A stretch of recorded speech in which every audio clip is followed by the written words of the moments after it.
Jemi në intervistën e mbrëmjes, si uroj mirëseardhjen deputetit Partisë Demokratike Gent Strazimiri, mi mbrëma. Faleminderit që jeni në studio. Për herë të parë pas 6 ditësh denoncime intensive, Partia Demokratike artikuloi kërkesën për dorëheqje, largim të ministrit të Brendshëm zotit Xhafaj. Pse pritet kaq ditë? Nuk pritem, unë besoj që ka qenë një kërkesë logjike, sigurisht që do të informuar një opinioni, besoj që është kërkesë e bërë në momentin e duhur dhe nuk ka asnjë mister në këtë. Sigurisht që besoj që kemi bërë gjën e duhur duke u përpjekur të informojmë opinionin për çdo detaj dhe për çdo pjesë të zezë të kësaj historie, domethënë që rëndon sigurisht mbi imazhin e vendit, që rëndon sigurisht mbi luftën kundër krimit të organizuar. Besoj që është përfundimi logjikshëm i një informacioni të tillë dorëheqja e Xhafës. Ka disa zhvillime që nga mbrëmja e djeshme deri sot. Vëllai i ministrit, që sipas jush është përgjuar në atë komunikim që keni publikuar, pretendon se është i falsifikuar dhe ka kallëzuar madje në prokurori 3 zyrtarë të Partisë Demokratike me akuzën për kallëzim të rrem, sepse thotë se ajo video nuk është e vërtetë. Jeni të sigurt në vërtetësinë e saj? Sigurisht. Partia Demokratike deri më sot asnjëherë nuk ka bërë deklarata apo bazuar mbi fakte të trukuara, po doni mund t'ju listoj nga viti 2013 deri sot çdo gjë që ne kemi thënë veçanërisht në kuptimin në denoncimet e kriminalizimit të parlamentit të administratës dhe me kështu me radhë, kanë qenë që të gjitha të vërteta kanë qenë të pamohueshme nga një logjik, nga një arsye njerëzore e thjeshtë, përveç asaj të kryeministit shëndosh, përveç asaj të kryeministit i cili gjithmonë thotë jo dhe pastaj në fund fare e pranon gjën. Është material autentik, është material jashtëzakonisht i rëndë, është material që nuk mund të kalojë në heshtje. Si u ra në dorë? Si e zotron këtë material Partia Demokratike? Pyetjet kësaj natyre besoj që janë të tepërta, sepse ju kuptoni që unë nuk mund të prononcohem në këtë drejtim. Duhet kuptoni që ajo që unë besoj që është e rëndësishme, realisht mos u mbasim minuta këtë punë, është të shohim pse si qysh tek mbritëm në këtë moment. Ka informacione mund ta thoni kur është regjistruar videoja? Është gjatë kohës që Fatmir Xhafaj është ministri i Brendshëm. Prej shtatorit 2017 deri tani. Është gjatë kohës që Fatmir Xhafaj është ministri i Brendshëm. Fatmir Xhafaj është ministri i Brendshëm detyrë. Ju prej sa kohësh e dispononit atë përgjim? Gjatë që nga koha kur Fatmir Xhafaj është e kësaj periudhe, Fatmir Xhafaj ishte ministri i Brendshëm. Jo, juve kur ju ra në dorë. Mjaftueshëm për ta parë dhe për të provuar autenticitetin e saj. Pra, e keni verifikuar dëshmitarin X, personazhet e përfshirë aty?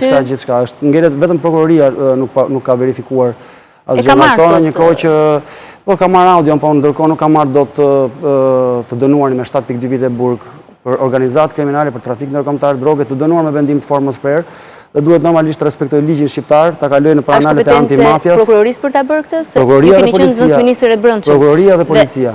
Në momentin që ai është dënuar, duhet shkojnë dhe të merren me të. Veçanërisht për këto 4-5 figura të veprës penale, siç ju thash, lidhe me ligjin antimafia, është i detyrueshëm për zbatim i menjëhershëm sekuestrimi i pasurisë, verifikimi i saj dhe në fund konfiskimi. Okej, dënimi është bërë në familjarëve të tij. Atëherë, dënimi është dhënë në 2012. Më pas, deri në shtator 2013 ka qenë Partia Demokratike në pushtet. Pse nuk u mor asnjë veprim? Është një pyetje që e bëjnë vazhdimisht dhe ne japim gjithmonë të njëjtën përgjigje. Nga momenti që del vendimi, momentin kur arsyetohet, momentin kur zbarret, kalon një farë kohë, ne ishim më në pushtet momentin kur është zbardhur. Gjithsesi ka 5 vjet, është çështja, ai vazhdon, shkon në prokurori, bën denoncime, kërkon të arrestohen denoncuesit e tij dhe askush nuk vepron për këtë punë. Normalisht sot duhet ishte në 313, jo të shkonte në prokurori të si procedurë. Çfarë duhet ndodhte? Duhet jetë policia e shtetit ajo që vepron, ministria, si duhet veprojë në momentin që nuk ka një kërkesë nga pala italiane, ka thënë ministri. Nuk ka marrë njoftim. Ai nuk është çështja a do ta kryej atje, çështja ekstradimit është çështje tjetër. Ai është shtetas i dënuar. Është dënuar për 1, 2, 3, 4, 5 krime të cilat në legjislacionin tonë përfshihen në ligjin antimafia. Ai dhe të afërmit e tij duhet detyrimisht të futen në sitën e aseteve financiare për të parë nëse pasuritë që i kanë krijuar, ai kanë krijuar për shkak të veprimtarisë mafioze apo jo. E gjithë ky proces është i komprometuar për sa kohë. Detyrën për ta bërë këtë punë e ka sigurisht një rol jashtëzakonisht të rëndësishëm, këtë detyrë ka vetë vllai i tij që është një nga subjektet e ligjit antimafia. Po, a ka shteti shqiptar një dokument që e vërteton që ai ishte dënuar në Itali? Apo është dokument që keni publikuar? Fatmir Xhafaj tha gjehet në internet. Pra është zyrtarisht e ardhur nga shteti italian. E ka dhe ministri i Brendshëm Fatmir Xhafaj. E ka doli dhe ju tha, masi e mohoj, më në fund fare doli dhe tha, ky është dokument që gjehet në internet. Ministri Xhafaj, ministri i Brendshëm, jo vllai i Agronit, e di, e gjen në internet, është krejtësisht nuk ka asnjë dyshim mbi faktin dhe nuk vepron. Normalisht gjëja e parë do ishte bërë, do ishte marrë nën hetim Agron Xhafaj dhe sigurisht sipas ligjit antimafia, pasuria e tij dhe të afërmve të tij. Burime nga majoranca, nesër kryeministri ka paralajmëruar një dalje për të shprehur qëndrimin e tij në orën 11, një orë përpara protestës së tirur nga Partia Demokratike. Thonë se sipas verifikimeve që ata kanë bërë, duket se përgjimi i publikuar nga Partia Demokratike nuk është autentik, nuk është zëri i vëllait të ministrit Xhafaj. Do të mbajë përgjegjësi Partia Demokratike nëse del e montuar e pavërtet ajo audio? Ndoshta do të ishte një gjë tjetër, se edhe kjo është, domethënë, qenia e gazetarëve kështu kaq politikisht korrekt mua nuk më pëlqen, them drejtën. Kryeministri ka bërë verifikimet e tij, prokuroria ka bën verifikime siç thotë mbas kryeministrit dhe unë besoj që kjo bën pak erë, po gazetarët mund të bënin një intervistë Agron Xhafës thjesht përpara, a është zëri apo s'është zëri, jo në mënyrë ekspertize, po thjesht për arritur në një konkluzion, mos të presim vetëm se si i duket kryeministri. Siç e bët ju ashtu e bët, morët zotin Agron Xhafën në telefon, ashtu e verifikuar? Jo, ne thash autenticitetin nga ana jon, unë nuk kam pikpyetje për autenticitetin, cili do që ka pikpyetje për autenticitetin në rastin konkret gazetaria, veçanërisht ajo investigative, mund t'i bëjë një telefon të dëgjojë zërin. Numrin e telefonit e ka, ai është në Vlorë i paprekshëm. Dakor. Unë nuk kam pikpyetje për autenticitetin. Nuk jeni të sigurt? Unë jo, sigurisht, ju që pyesni mund të ta merrni në telefon.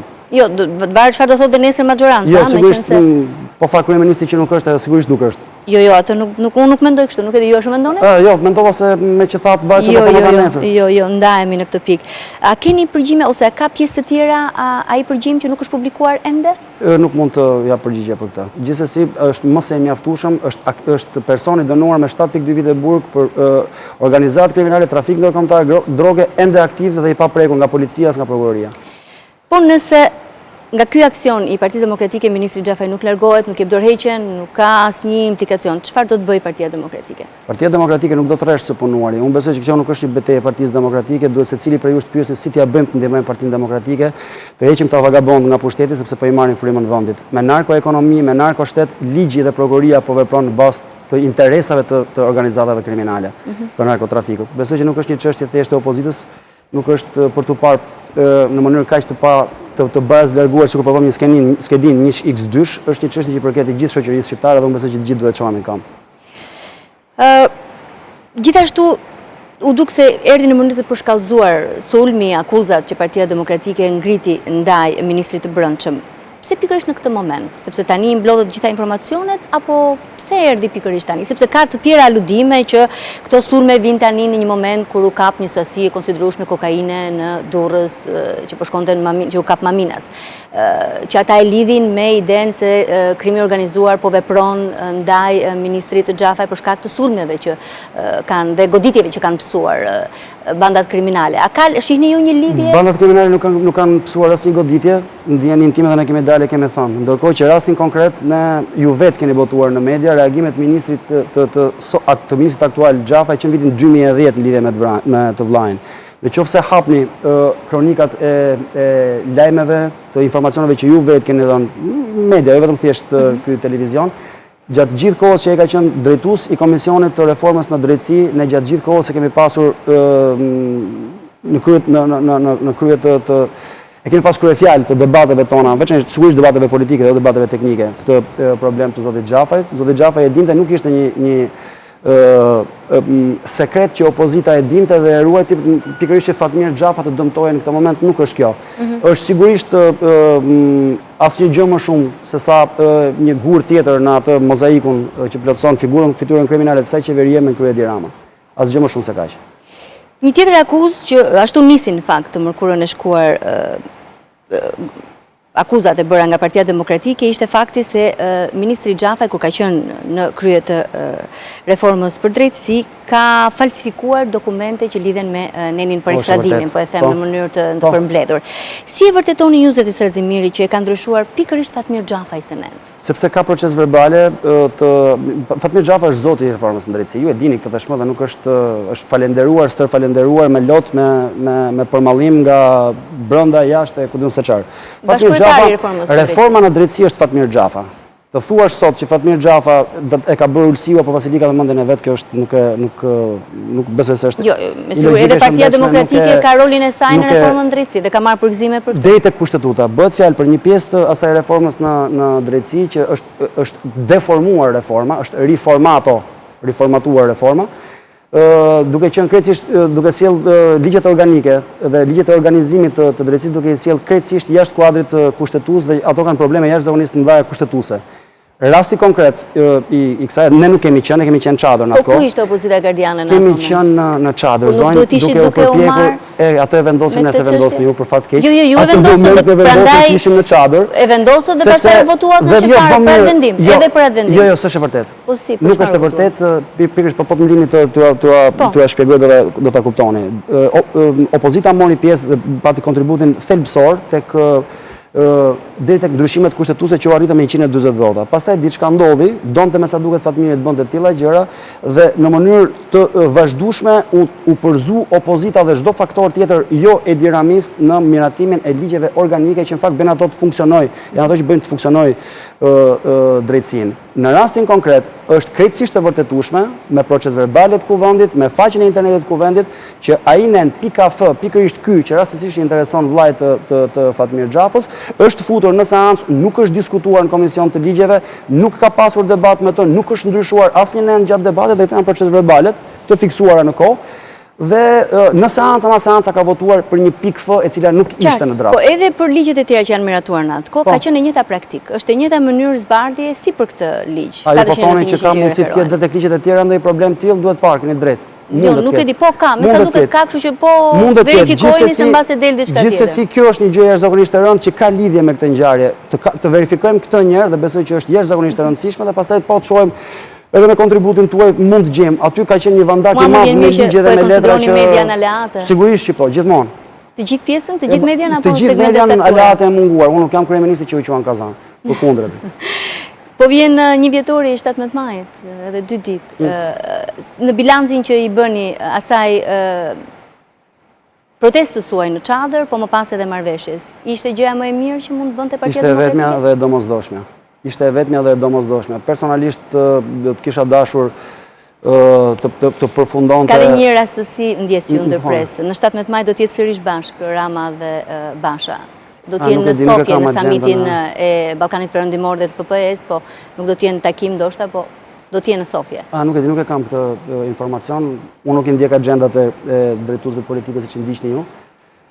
Gjithsesi, besoj që ishte gjë e duhur, gjë e domosdoshme Partia Demokratike dhe të gjithë militantët dhe qytetarët rreth të qarkësaj në ato 90 ditë treguan realisht që vetëm në atë mënyrë mund të gjehet zgjidhja për këtë vend. Është një zgjidhje politike, nuk është zgjidhje legale, nuk është zgjidhje teknike. Jemi përpara negociatave, sot kryeministri ka qenë në Francë, më herët ishte edhe në Berlin, kur takoi Merkel, i ka bërë disa herë thirrje publike Partisë Demokratike e kryetarit Basha për të bashkëpunuar, për të marrë negociatat. A ka gjasa dhe apo bashkëpunon që të merret dhe apo bashkëpunon Partia Demokratike për këtë, apo po bën atë që siç thot Rama po flet, po dëgjon akuzat e PD-s në gjermanisht apo dhe në gjuhë tjera jashtë Shqipërisë? Unë besoj që është e palejueshme, është jo serioze për një kryeministër që kërkon diçka nga Evropa, ta fyej Evropën në këtë mënyrë, jo Partinë Demokratike. Akuzonte gjermanët dhe holandezët që flasin në gjuhën e tyre akuzat e Bashës, ndërkohë që këto nuk janë as pak të sajuara. Këto janë fakte me cilat ne duhet përballemi sot. Në qoftë se bashkëpunim quan që ne të mbyllim gojën dhe të heshtim, ky është bashkëpunim në krim, dënohet nga kodi penal, ne nuk e bëjmë. Bashkëpunimi është t'i bëjmë thirrje Evropës, atë që në fakt po bëjmë politikisht, t'i bëjmë thirrje Evropës të shohë sigurisht drejt hapjes negociatave me Shqipërinë, po sigurisht nuk mund të tolerojmë në asnjë rast që ky vend të ulet të negociojë me Evropën për mua, për ty, duke qenë në duart të narkotrafikantëve të përfshirë personalisht atë personam në aktivitet të jashtëligjshëm, duke qenë vetë subjektet ligjit antimafia. Unë besoj që kjo është një gjë që Evropa e di, nuk është domosdoshmëri t'ia tregoj Partia Demokratike, nuk presin t'ia tregoj Partia Demokratike, ju e dini që ata i dinë gjërat, kështu që unë mendoj që është momenti. Po edhe me ju konsultohen, edhe ju dëgjojnë, edhe Partia Demokratike është partnere e tyre. Sigurisht që po ne flasim politikisht, ata mund të flasin edhe teknikisht. Ju e dini, janë vende të fuqishme evropiane, që kanë burimet e veta të informacionit dhe kanë jashtëzakonisht të sakta. Sigurisht që tek ne marrin konfirmime, marrin nivelin politik. Sigurisht që raportet që po dalin gjithmonë më të zeza tregojnë faktin që shtetet evropiane, ashtu sikur ose po themi grupi i partnerëve euroatlantik, sigurisht që gjithmonë më tepër po jep një koeficient shumë më të lartë besimi opozitës, sepse raportet po dalin gjithmonë më zi. Nga ato raportet, departamentit shtetit të CIA-s etj me radhë, Edi Rama nuk shpëton dot. Por ato nuk mund të thotë që flasin shqup të përkthyer në anglisht. Nesër, mund të na thoni diçka më shumë çfarë do të ndodhë në protestën që keni thirrur në orën në mesditë përpara Ministrisë së Brendshme? Unë besoj që duhet një reagim qytetar. Nuk e kemi thirrur ne, protestën mua s'më rezulton ta kemi thirrur ne. Sigurisht që jemi shqetësime sot gjatë ditëve, duke ecur nëpër rrugë. Shkonim dhe vinim nga kuvendi, qytetarë që na ndalonin, njerëz që na njihnin dhe ose që i njihja dhe që nuk i njihja. Dhe ju thanë pse nuk dini protestë nesër? Po, ato thonin, pse nuk bëni, çfarë po bëni diçka, ndërkohë po vinim nga diçka. Ne ishim përpjekur që sot komisionet parlamentare të flisnin për këtë çështje, për asnjë çështje tjetër. Besoj që do të fillojë tharmi i reagimit qytetar, jo vetëm politik, jo vetëm të opozitës, do të fillojë të ndihet dhe do të ndihet shumë shpejt. Mendoni që ju jeni në krahun qytetarët e shohin Partinë Demokratike si një aleate në këtë betejë? Unë besoj që nuk kanë aleate. Për të shprehur pa kënaqësitë e tyre? Çështja është do jesh me krimin apo do të jesh me opozitën. Nuk ka, për fat keq nuk ka hapësirë tjetër. Kjo varet nga cilësia e opozitës. Edhe nga cilësia e krimit, sigurisht. Nëse për cilësitë e opozitës vendos bëhesh me krimin, unë pastaj vetëm thjesht do thoja troni vet. Zoti Xhafaj, si po shkon bashkëpunimi me Lëvizjen Socialiste për Integrim, e cila meqense po e përmend ka qenë nga partitë që ka votuar ligjet e reformës kur ju ishit në çadër në protestë? Nuk ka një bashkëpunim, sigurisht LSI-ja dhe shumë forca tjera politike, shumë shoqata jo politike, janë vendosur në ato frontin që e kemi quajtur ne fronti i dekriminalizimit, fronti i integrimit, fronti kundër kësaj qeverie. Bashkëpunimi është sigurisht në veprimet tona parlamentare dhe në veprimet antiqeveri, ashtu sikurse me të gjithë forcat e tjera të frontit opozitar, sepse nuk është e vetmja parti LSI-ja që merr pjesë atje, sigurisht që ndër partitë e tjera, përveç Partisë Demokratike, është ajo që ka më shumë deputet në kuvend dhe sigurisht edhe më shumë forcë për të thënë zërin e saj. Me të gjithë faktorët opozitar, bashkëpunimi me sa diun është në nivele jashtëzakonisht mira. Po flitet për zgjedhjet e ardhshme lokale apo është ende herët? Jo, unë besoj që në këto kushte me krimin organizuar mbi kokë nuk besoj se bëhet fjalë për zgjedhje të lira dhe të ndershme jo të paktën. Por për çfarë mund bëhet fjalë? Unë besoj që kërkon një zgjidhje politike përpara. Unë besoj që mos ketë fare zgjedhje apo? Jo, të ketë një zgjidhje politike. Që do të ketë një zgjidhje politike. Se zgjidhje politike ishte ajo 17 majit. Zgjidhje politike që të mund të, ju thash, për mendimin tim unë nuk besoj se zgjidhet. Kam thënë gjithmonë në fakt, dhe kur është bërë ligji i dekriminalizimit që nuk është çështje ligjore dhe nuk zgjidhet me ligj, nuk është çështje teknike dhe nuk zgjidhet teknikisht. Është një çështje politike dhe duhet zgjidhur politikisht. Zgjidhet duke shporur këtë kast kriminalësh që po vërtetohet çdo ditë me prova autentike që vetëm tek shteti dhe tek ligji nuk e kanë mendjen. Nuk mund ta kenë as tek zgjedhjet e lira të ndershme.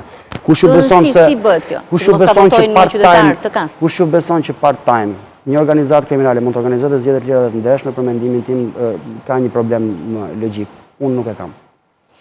Kthehemi pak tek e njëjtja, pas protestës nesërme do të jetë sërish një seancë, ju keni paralajmëruar që nuk do të ketë normalitet në kuvendin e Shqipërisë. Çfarë do thotë kjo?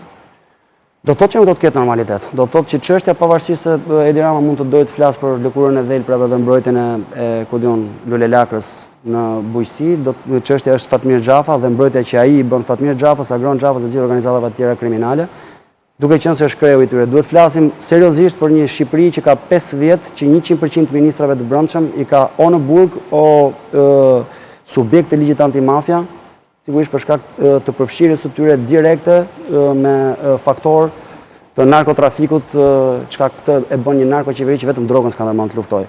Kështu që besoj që jemi do të ketë miell, vezë. Nuk është pak herët për ta menduar? Është herët nga që është pas nesër. Unë qofse kemi marrë dhe pak miell, nuk është problem, po besoj që është herët për ta menduar. Në këtë klim që ju përshkruani, na ndjekin besoj edhe nga Gjermania, edhe nga Franca, edhe nga Hollanda, nuk do të ishte më mirë që këto problemet e brendshme të kishin mbetur brenda Shqipërisë deri në qershor, sa të merrej vendimi dhe më pas të denoncohej e gjithë kjo që po thoni? Ta fshihnim gjën. Jo ta fshihnim, jo. Mos bëheshin këto akte që ju thoni, që është herët për të menduar të njëjtën. Mund ta fshesh, sepse ka një gjë, o do ta fshesh, do të bësh sikur s'ka ndodhur, sikur Agron Xhafaj nuk është vllai i Fatmirit, të dy bashkë nuk janë subjekte ligjitante mafia. Dhe jo kam thënë, keni qenë 2010 në reagim të Fatmir Xhafës dhe nuk ka reaguar nga kot, ka reaguar sepse i kemi thënë ne. E keni, ju thash, vetëm shikoni, merrni mundimin sepse unë nuk e bëj dot për ju, të futem në arkivat tuaja, të shikoni se çfarë kemi thënë ne në çdo seancë të reformës në drejtësi. Gjithsesi, unë mendoj që duke e fshehur këtë problem nuk fiton, është shumë sovjetike. Në kohën e sovjetëve ishte, shikoj mos na e marrin vesh imperializmin që ne kemi probleme dhe shkoj edhe në burg për këtë punë. Unë mendoj që qytetarët e lirë nuk duhet fshehin gjë. Qytetarët e lirë nuk e fshehin kokën si struci në rër, qytetarët e lirë nuk e fshehin diellin me shosh. Qytetarët e lirë, edhe nëse se ka marrë vesh Evropa, shoqëri e lirë. Një shoqëri e lirë, një shoqëri e hapur, që është shumë e rëndësishme, jo një shoqëri e mbyllur, një shoqëri e hapur do t'i shoh në sy problemet dhe do t'i fshehë ato. Dhe duhet i zgjidh në atë moment që duhet kur i del përpara, nuk duhet vanojnë asnjë sekondë. Megjithatë flasim për një ministër të brendshëm, meqense po e përmendëm zotin Xhafaj gjatë gjithë kësaj interviste, i cili ka pasur mbështetjen e hapur Shtetet Bashkuara të Amerikës. Nuk e di nga e nxjerrni këtë konkluzion, sigurisht ka pasur, shiko, është e çuditshme. Edhe kur ju vjen një copë letër që thotë i nderuar zoti Filan Fisteku, ju lutem pranoni ndjenjën e konsideratës time më të lartë, që është një klishe diplomatike dhe kjo i kanë thënë, ju lutem kam konsideratën më të lartë për ju. Sigurisht në një moment të caktuar, moment emocional, ka marrë vlerësime për pjesën. Ka qenë emocionale për ambasadë pjesën, amerikane. në një moment të caktuar, unë besoj që reforma në drejtësi ka pas një punë jashtëzakonisht pozitive, deri tek ndryshimet kushtetuese. Më mbrapa me ligjet që u miratuan, siç e kemi bërë ditur vazhdimisht dhe siç e kemi argumentuar, në fakt, unë nuk besoj se është pjesë pozitive e gjës, unë nuk ndaj mendim me asnjërin që thotë se është një pjesë pozitive e gjës. Faktet dhe provat po tregojnë immobiliteti i prokurorisë, gjërat dyshimta që po ndodhin, edhe me prokurorin që i shkon një dënuar atje futet brenda, denoncon 3 deputet, del prapë ikën në shtëpi, kur është subjekt i ligjit antimafia. Unë kam përshtypjen që kjo nuk është rezultati i mirë i reformës në drejtësi. Është një reformë që ka sjellë një prokurore të përgjithshme, të përkohshme, që s'po del as pak e përkohshme në fakt, që me sa duket vepron siç e thot Fatmir Xhafaj dhe Edi Rama, sepse siç e thot drejtësia nuk po e bën. Nuk po bën atë që kanë pasur punë rutinë gjithmonë, në momentin që marrin vesh që filani është dënuar me vendim të formës prerë, shkojnë, e kapin, e magazinojnë, pastaj e shohin e ekstradojnë apo se ekstradojnë dhe fillojnë procedurat për vetimin e tij nga pikpamja financiare të tij dhe të afërmve. Kjo gjë nuk po ndodh. Ndodh në drejtësinë e pareformuar, pse nuk ndodh për Fatmir Xhafën? Në drejtësinë e reformuar nga Fatmir Xhafë, këtë duhet ma shpjegojnë dikush. Do të ketë një protestë të madhe po përgatitet ka zëra? Unë besoj do të ketë shumë protesta të mëdha. Unë besoj që situata vlon, unë besoj që kjo është një shoqëri, unë besoj në këtë shoqëri. Unë besoj një shoqëri që kjo është një shoqëri që dita ditës po bëhet dhe më mendje hapur, po bëhet gjithnjë dhe më e hapur, nuk pranon të tillë dhunë, se kjo është një dhunë jo thjesht fizike, është dhunë e arsyesh, është dhunë e mendimit, është dhunë e qenies të një njeriu të lirë. Unë besoj që nuk do ta pranojnë. Sigurisht do dalin, sigurisht do t'i japin përgjigjen e merituar. Ju falenderoj që ishit në studion e